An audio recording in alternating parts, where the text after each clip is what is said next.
Shai Shema Dash, double homage to the elder apostles and elder bishops of GMS, including the elders that came before them that taught us his truth.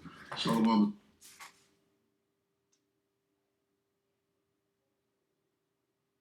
Well, Brother Yeshua back with the WW3 Daily Update. Shalom. Salutations to you as well. Revelation 11 and 14. The second woe is past, and behold, the third woe cometh quickly. Woe meaning destruction, or in this case, World War. World War III. This is the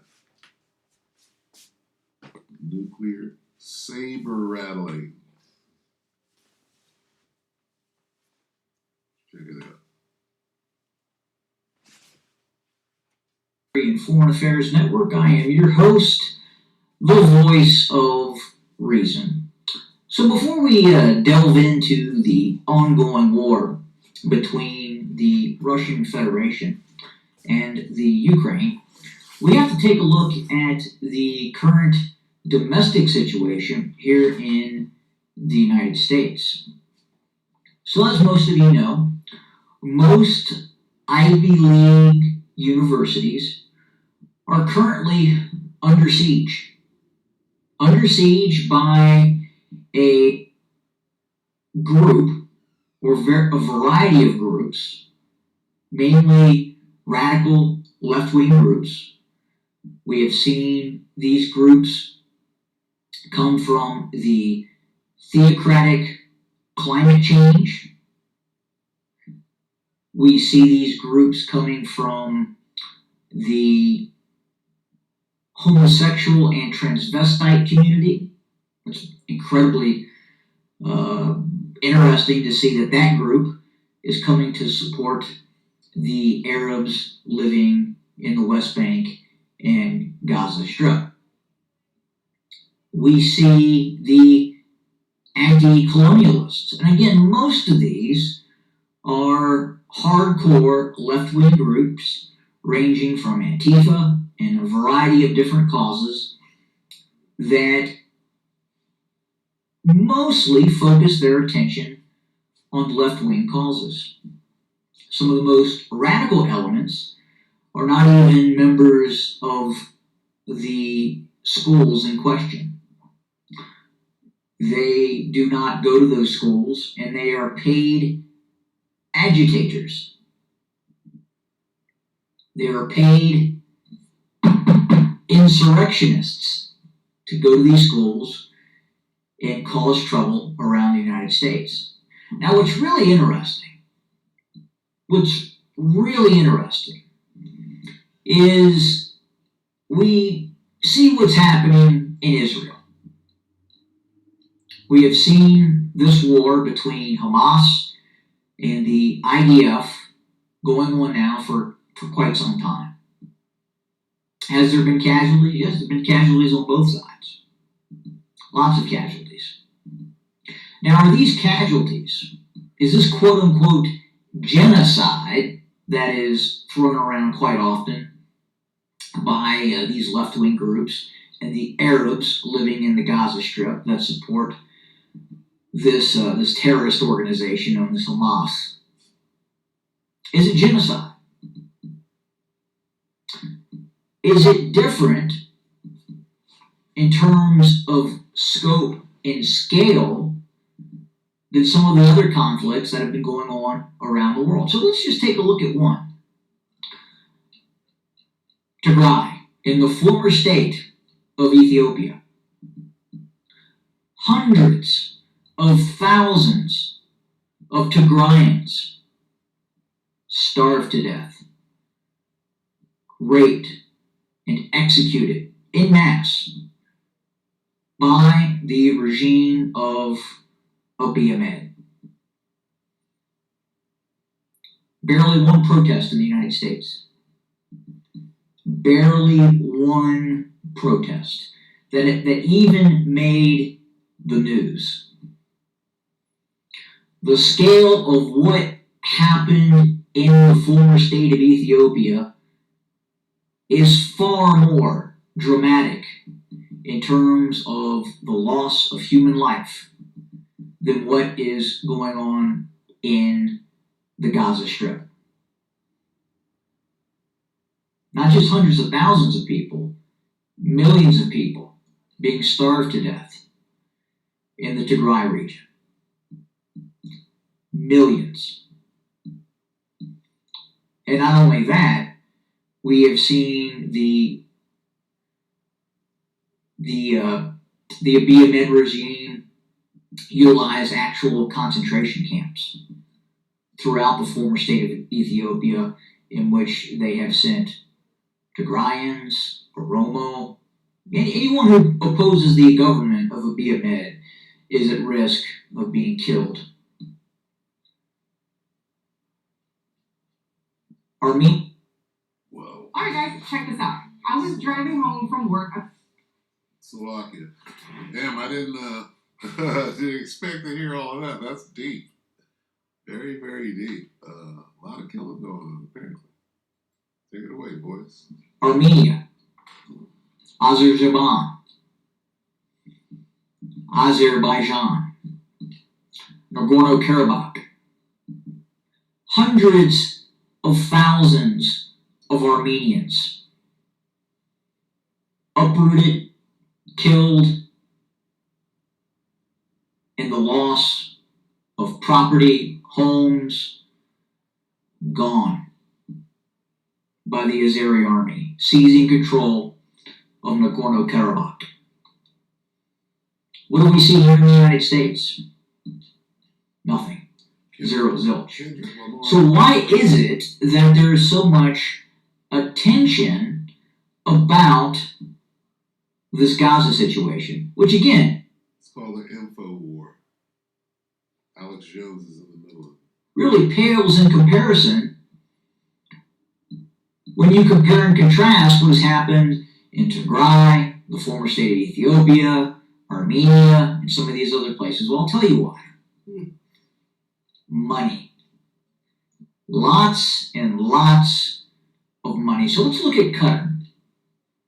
Let's get an idea of the scale of money and treasure that is being sent from this location to these left-wing universities and organizations here in the United States, and are essentially paying the salaries of these left-wing radical agitators. Here it is. And you really have to look at it to gain an understanding of just how much money is involved in the state of Qatar, Qatar, however you want to say it. Look at this. Unprecedented wealth. And a lot of this is injecting treasure, money, what have you, into many of these left-wing organizations here in the United States designed to cause trouble here in the United States. Look at this. Insane amounts of wealth.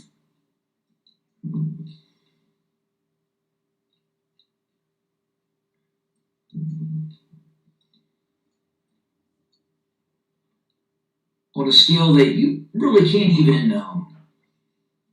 compare, even here in the United States. It's difficult to find wealth on this scale in the United States. It's here, but not like this. On a different scale. Now also, let's have a look at where some of this money is also coming from the United States. Now this may take me a little bit to find, but I'm going to find it.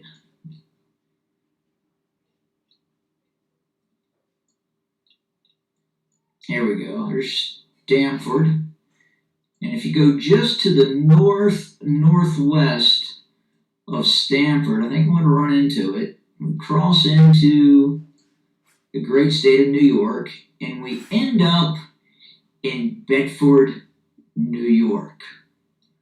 Bedford, New York. This is the home of George Soros. George Soros has multiple estates in this area of Bedford, New York. And as a matter of fact, we are going to cross some of his estates. But again, compare and contrast, this is a very wealthy area of the United States. And this is where George Soros resides mostly. Again, multiple estates. I believe he bought one of the estates of the writer Michael Crichton. So he has probably 100 acres and probably 3 or 4 homes in this area of Bedford, New York. I understand even Donald Trump has a residence in this area as well. But again, if you look at this and we swing back over to Qatar, this is where the real money's coming from. Okay? This is where the no joke money is coming from.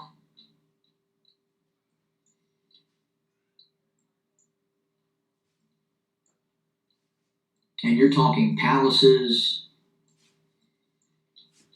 on a scale that's difficult to find in the United States. Look at these places.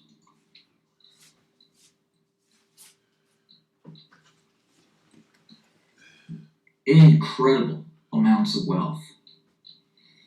Obviously, oil money. And you have the expansive projects that are taking place in Abu Dhabi and the United Arab Emirates, where they're creating the world, for instance. But this is where a lot of this money is coming from, to cause and create problems here in the United States. And yes, it's the interest of the high control cult that resides in this area, that most of the people in this region belong to. And I think you, the viewer, know what high control cult I am referring. Say goodbye to old costly. All right, so we'll go ahead and end it right. That was interesting as hell. I'm a little overwhelmed right there. So it's a lot. Go back and watch the rest of this. It's called. He usually doesn't do things like that. Yeah, there's a good what, 20. It's 11. It's another 10 minutes left. That's real good stuff. That's a lot of information to.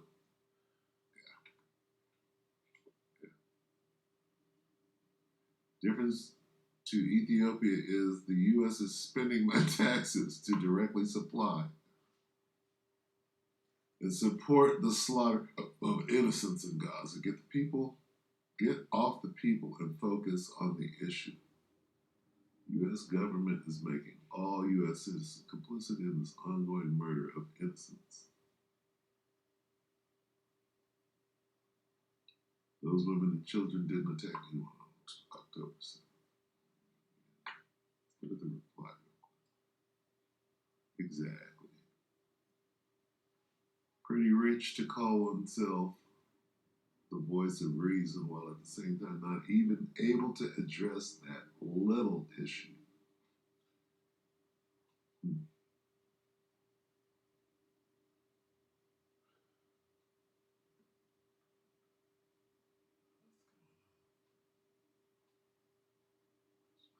They're jumping. It has always riled me that a pro-Putin American, pro-QAnon conspiracy theorist gave himself the very grand title, the voice of reason. Yeah, they went after it. Anyway, so there you have it. Yeah. Here's Iran. Here's Jordan. Where's Jordan? There's Jordan.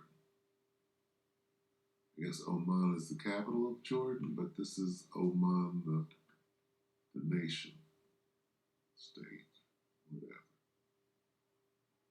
Well, let's read that one more time on the way out. Revelation 11 and 14.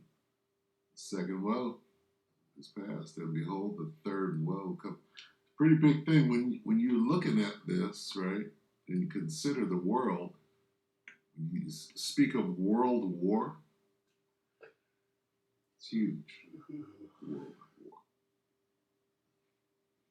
Anyway, here's the focal point. Here's the center point of everything. Why? Because this is God's land. It doesn't belong to no damn Amalekites.